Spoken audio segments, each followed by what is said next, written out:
Now, it was a mismanaged and understaffed care home where residents underwent institutionalised abuse. 5 of them died, partly from the neglect they suffered. The damning inquest verdict today from the West Sussex coroner on deaths linked to the Orchid View care home. No one has been prosecuted over the death, but now a serious case review will be opened, as Fatima Manji reports. 5 vulnerable people living in unsafe conditions and dying partly because of the neglect they suffered. They were residents at this care home, described as a place where institutional abuse was taking place, and no one seemed to do anything about it.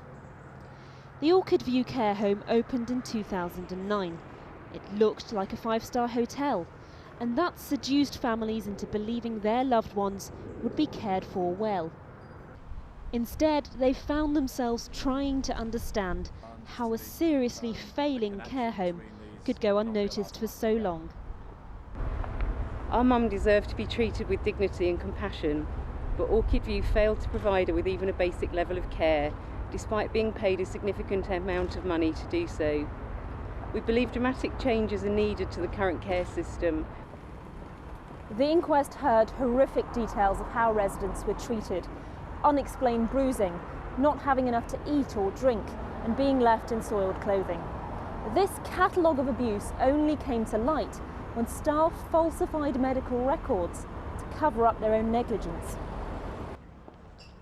Admin assistant Lisa Martin called the police after she was told to shred medical records, which would prove a patient had been given an overdose of her medication.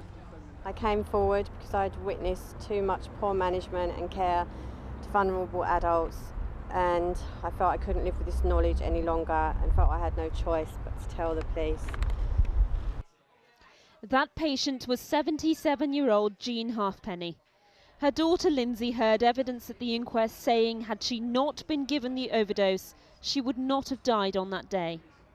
We were completely shocked and we felt betrayed by those staff, and we just couldn't believe how someone working in the care profession could take a decision like that. Today, the coroner said there was institutionalised abuse throughout the home, and it started, in my view, at an early stage, and nobody did anything about it. What concerns me is that many of those involved are still working in the industry. Sadly, this means there could be another Orchid View. She also questioned how the care home could have been given a good rating by the Care Quality Commission when it was clear it was failing. The CQC say they plan to change the way they inspect care homes.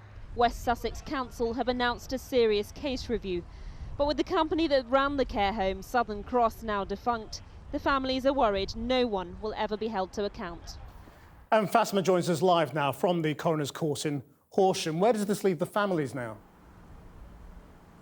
Well, Krish, apart from being utterly heartbroken at the distressing evidence they've had to hear at the inquest over the last 5 weeks, they are deeply disappointed that no one has been prosecuted in this case and that there seems to be a lack of apportioning blame in this case.